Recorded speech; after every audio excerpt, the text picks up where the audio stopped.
In April 2012, the Community First Impacts of Community Engagement Project, commonly known as CFICE, embarked on a 7-year journey to assess and optimize community campus partnerships.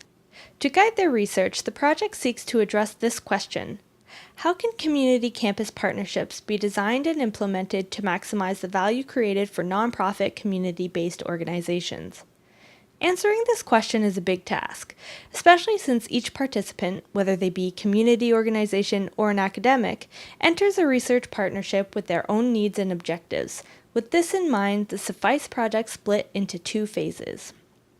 Phase 1, which ended in March 2015, focused on specific community campus partnerships within unique sectors, known as hubs. For example, Trent University students in the Masters of Sustainability Studies work closely with local farming organization Abbey Gardens as part of the Community Environmental Sustainability Hub.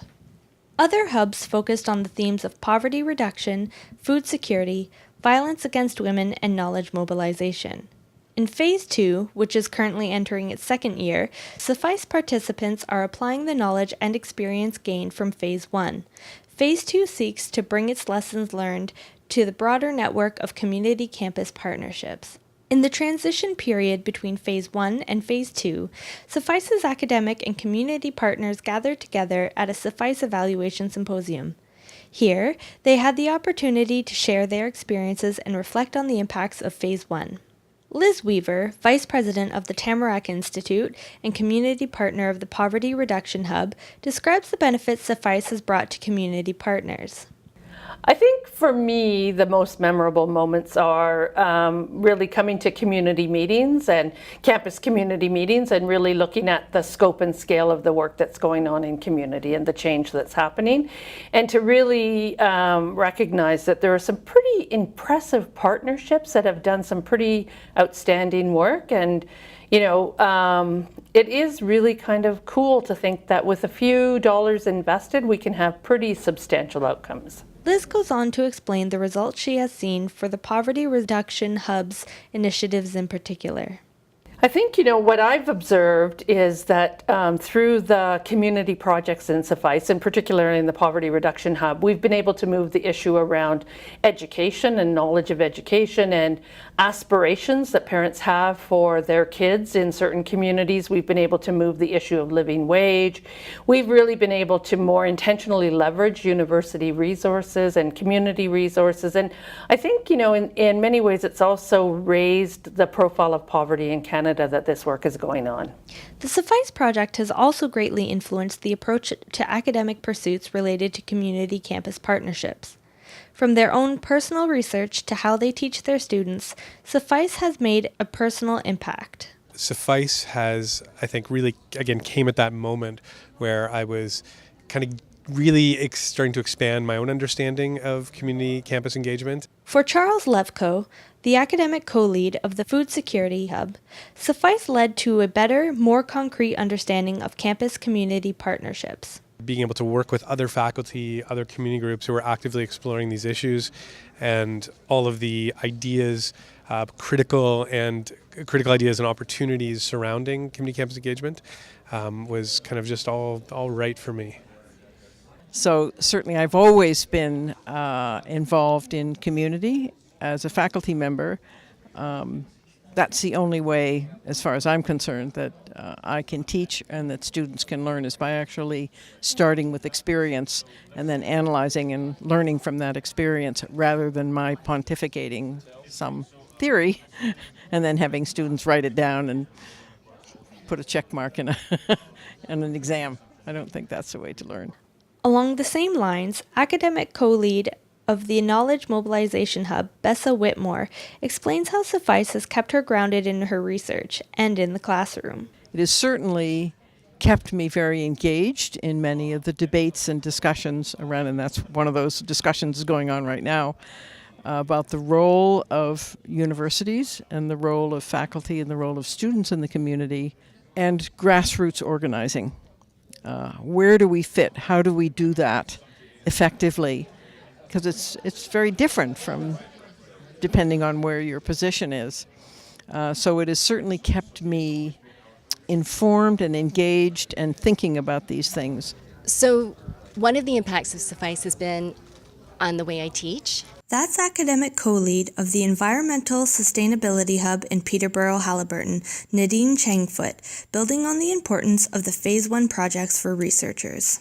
I bring through the research findings of, especially during Phase 1, through a project with the Stewart Street neighbourhood in Peterborough, with Active Neighbourhoods Canada, as well as projects with Abbey Gardens and Haliburton Highlands Land Trust.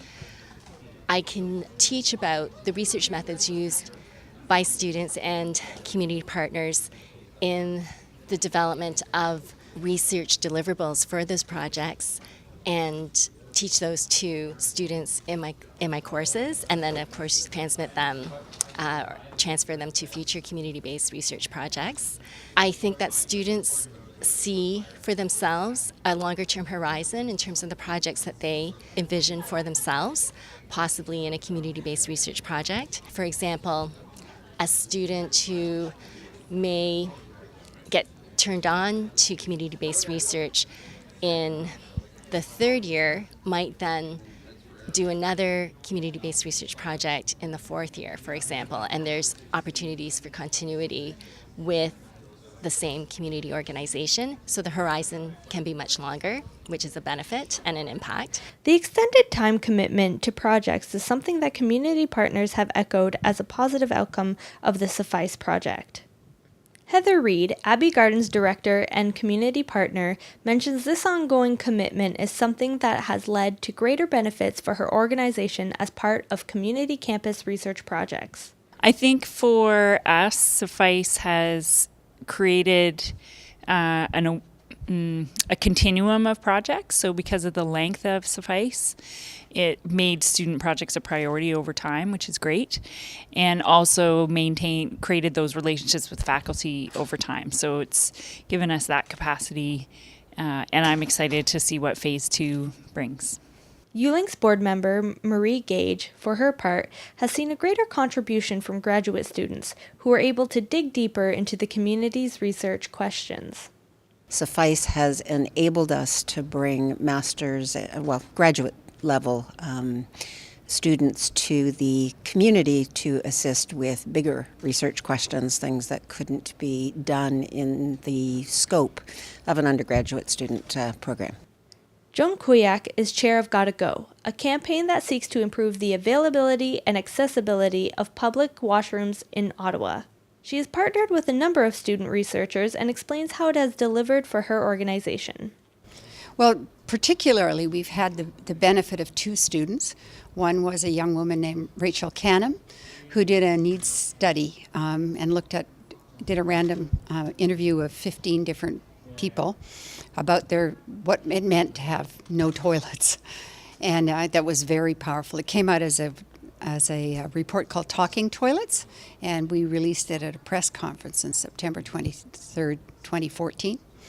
And at that press conference, we were able also to submit 1,000 signatures to the City Hall. So it was a big thing. And then after that, we had another student named Sarah Good, who was a geomatics student. And we were very concerned about getting an idea where the municipally funded toilets were, because they kept saying there were lots of them. And Sarah did a study for us of using GPS, of locating all the 150 toilets that the city had, and whether or not they were porta potties or located in a recreation center.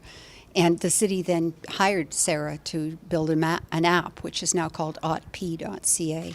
We had a later group of students from another program at the university who surveyed every single one of those toilets to see when they were open and not, and we found out 49% of them were closed during ordinary working hours.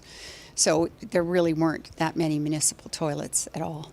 Rachel Canham's work particularly really helped us push to get toilets in the LRT hub stations, the light rail transit that's being built in the city. There weren't any toilets planned for it except at a few places for employees. And we finally had to reduce our ask to toilets in the hub stations. We wanted them in all.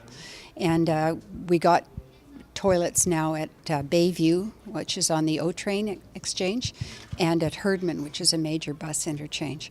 So there'll be toilets there, and there'll be toilets in Phase 2 hub stations when they do the second phase of the LRT. So her work was very important to that, and having an app that can tell you where the nearest toilet is and whether or not it's open is probably very useful to people. As we've heard from the academic and community partners, students played an integral role in Phase 1. Stephen Hill, an academic partner of CFICE, explains. One of the things we've learned is that students are crucially important as an intermediary or someone that works between the community and the university, in the sense that they both understand some of the academic and scholarly issues and needs, and they have their foot also grounded firmly on the ground for the community needs and community interests. For their part, students identified personal benefits from their participation in CFICE. Helen Nib explains how her involvement with CFICE helped her academic career. I feel very privileged in that I was coming to the end of my coursework in the first year of my PhD, and I was feeling actually very adrift in terms of not feeling connected or anchored in the institution. And I was, in one sense, Nadine, thankfully, just sort of plucked me, from the ranks for whatever reason. And we met and we talked, and, I think she wanted to make sure that, we were compatible in terms of how we thought and how we saw things. And, we just sort of began this working relationship. And in terms of, completely distinct from the outcomes of the project, I just want to say what an incredible RA-ship it has been, because I feel that I was treated as a peer. I feel that I was, fully engaged in the process, that I had significant autonomy in terms of the decision making and what I did and how I did it. And she was always there, in terms of checking in when I needed the check-in, but I never felt that Nadine was controlling the process. I think what she gave me was a learning opportunity and a growth opportunity, and it gave me a community and a sense of purpose that, I'm not quite at that stage with my doctoral studies where, I was grappling with my thesis topic, and so this for me was alive. This offered me a chance to engage, to build my academic community in a way that hasn't perhaps quite happened yet in terms of my own research. So that part was really important. As for Colleen Christopherson Cote, CFICE has allowed her to balance her academic endeavors along with her role as community partnership facilitator at the Saskatoon Regional Intersectional Committee. So I was lucky enough to have the funding to go to the CTUE Expo in Ottawa and to do a presentation, which wouldn't be something as a community partner I would necessarily have an opportunity to do. And so the funding from CFICE allowed me to go and co-present with the university team.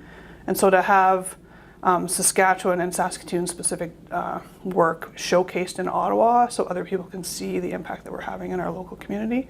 But my perspective, as well as an academic perspective, was probably the highlight of my connection.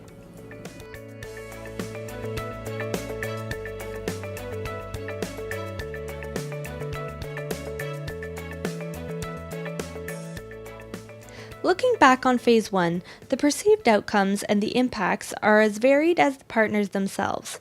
However, as they reflect on the remainder of the project, CFICE partners express a much more cohesive outcome. Short term, medium term, long term. This is a terrible question. It's a good question.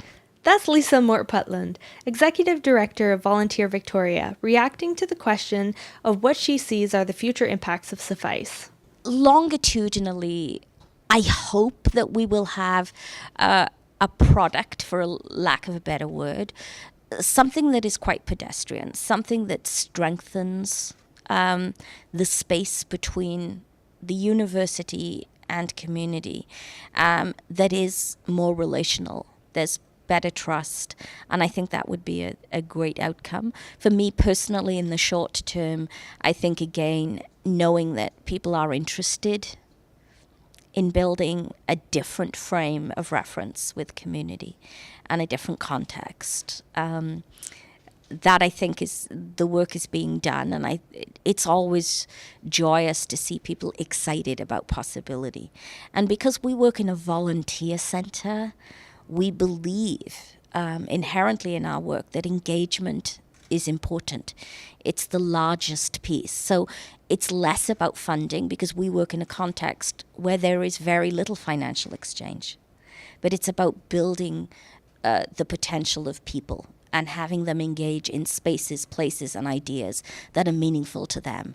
And I see that as this opportunity. CFICE is an opportunity to give more opportunities for meaningful engagement. Jason Garlow from the Ottawa Eco Talent Network highlights the empowerment of bringing community organizations together, working towards similar goals and learning how to leverage community campus partnerships. So the work of CFICE also really benefits us by being able to see that the needs that we're hearing from our community are not just local here to Ottawa, but they're reflected in the communities across Canada that CFICE is working with. We're hearing from groups from Alberta, from Saskatchewan, from St. John's, from Victoria, and they're facing this similar challenges and needs, and there's similar opportunities in their community as well. So I think it's a real opportunity for us to convene and work together to address some of these same issues. Cathy Sanford, an academic partner with the Knowledge Mobilization Hub, explains the potential she sees for Phase 2. It's been really meaningful and powerful in actually helping us connect in a more explicit kind of way with our community partners. But also, interestingly enough, it has helped us connect across campus with some of the people who are doing community engaged work to be able to talk to each other as we're trying to develop strategies and approaches that we can learn from each other about. Throughout Phase 2, which ends March 2019, CFICE partners will continue to expand and strengthen their community and campus networks, setting out to apply best practices and optimize their partnerships.